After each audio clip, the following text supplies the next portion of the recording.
Hello, welcome back to Vanessa's podcast. Thank you for all the listeners, the followers, and all the future listeners.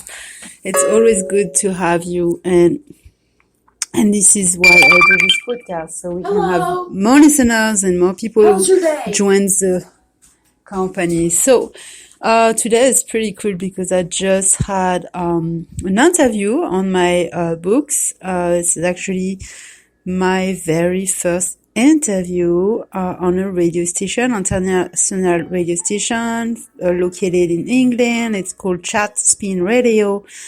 And I will have a link tomorrow, so I'll be able to share it on my page, on a group, a new daily story, and if you can't locate it or you're not a member, you can just request it from me directly by sending me an email.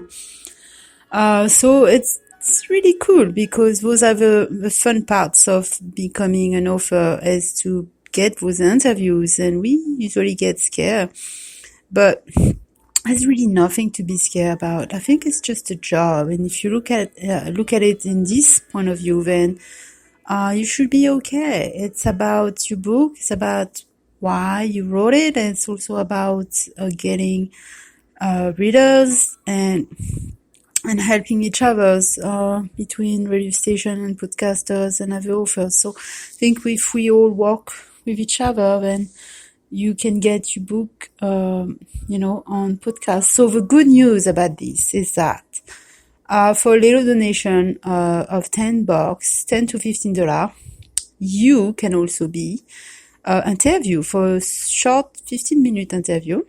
They interview authors all week long, and even more now during the lockdown.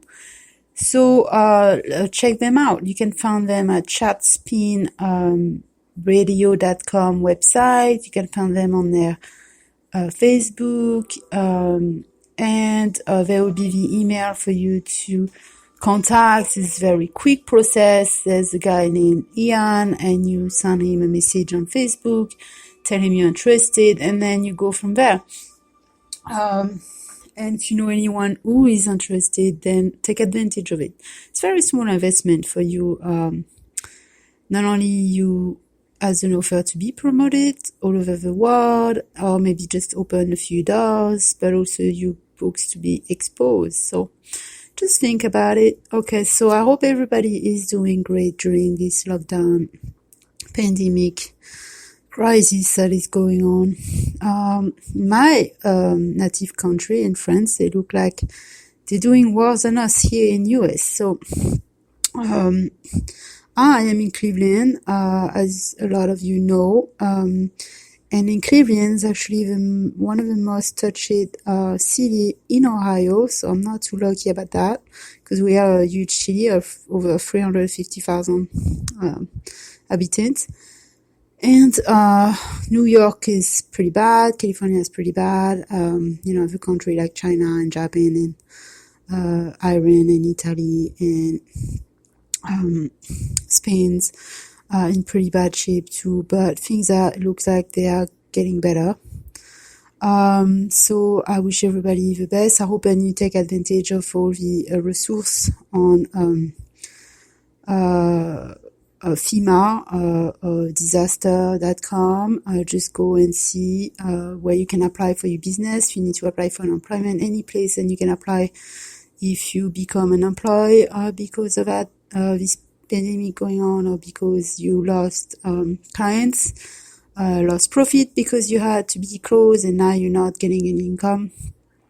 Or if you like a non-profit like me, you can also try to apply for EIDL advance of $10,000. If you don't know how, for a short donation, I can guide you and help you to get that. What I heard from it is that every single small business, profitable business, non-profit business, small sole proprietorship business, with an income less than 60,000 is able to get the advance. So take advantage of it. I think, it's really important to cover those costs and those bills that you have during those times. So for some people, they don't know. I mean, some countries and states, you don't know how long the lockdown is going to be. I mean, everything is unsure and certainty everywhere. So, never know. It's, if you can get help, then get the help.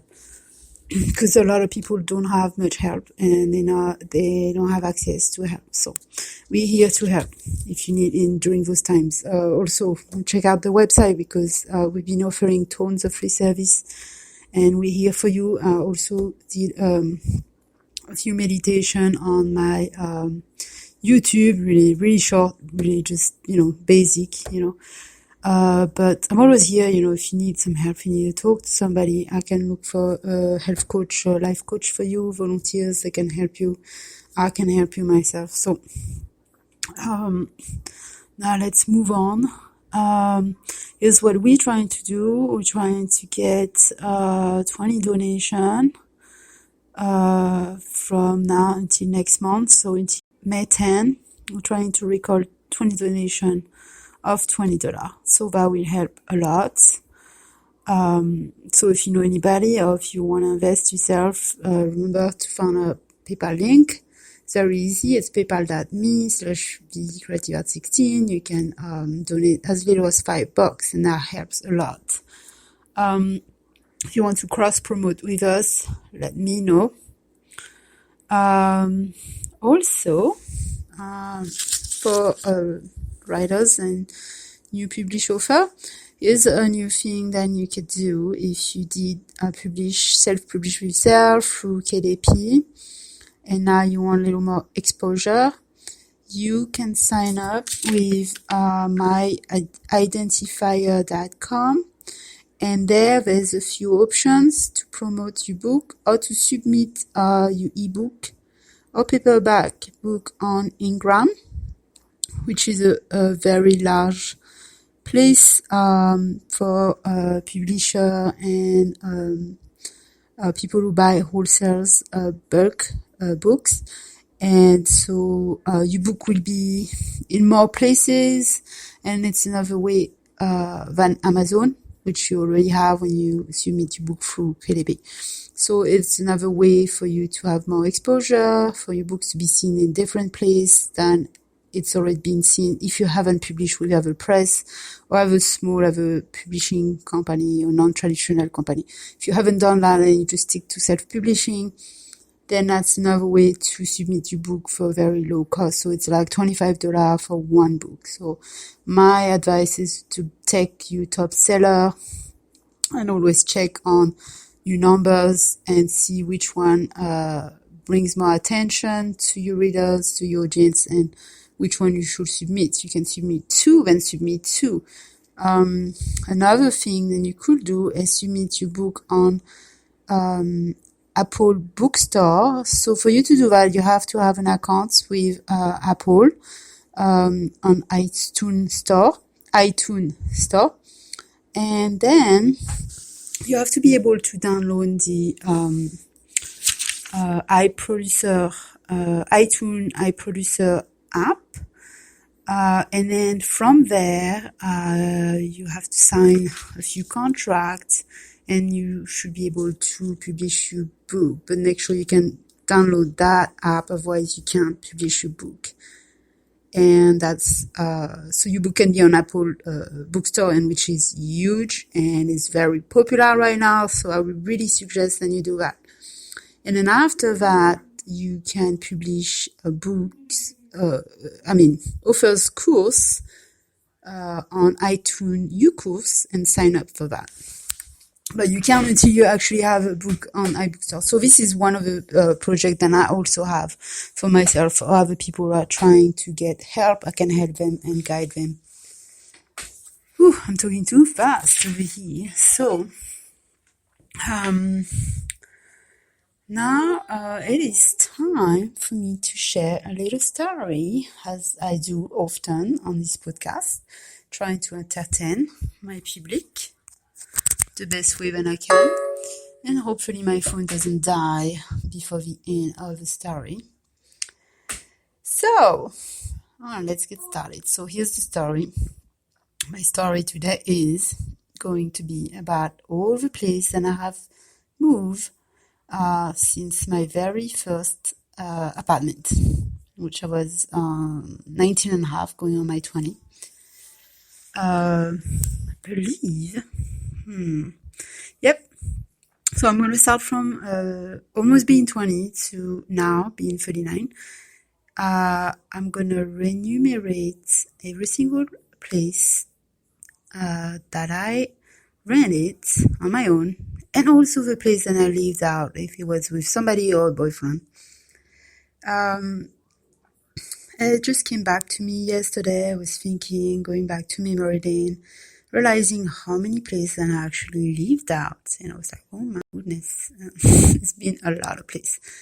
But not a lot of places in a lot of country, which I wish that happened. But it's never too late. So it's good to move on from the past if you've been stuck in the past. And like I have been for many, many years. Living in isolation. So for me, this isolation thing is not a huge deal because I've lived that. And for anybody who's been living alone for years and years or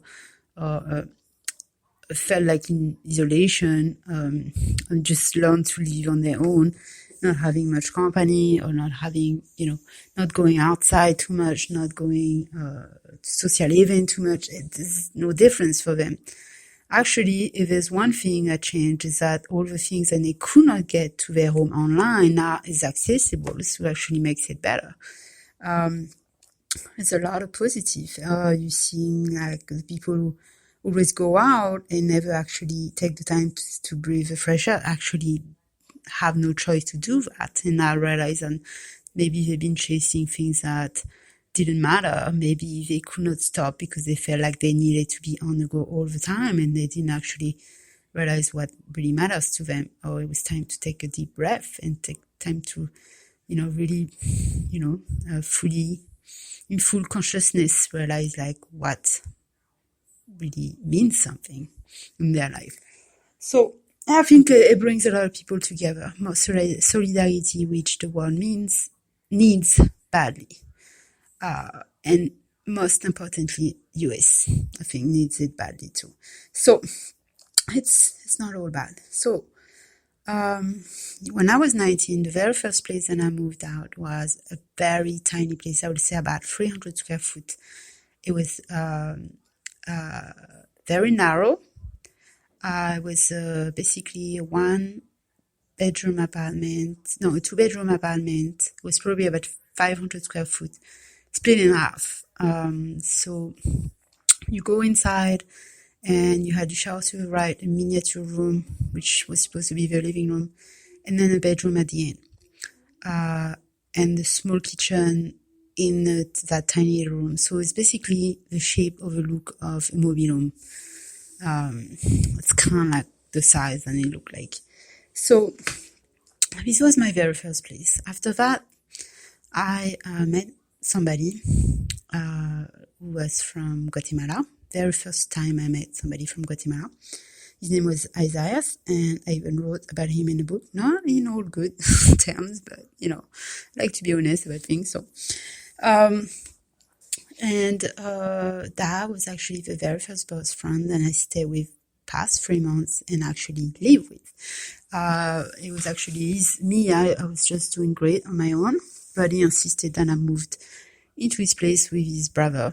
They were renting a small house in a okay area of Burlington, and there was a little yard, but the house not in great shape.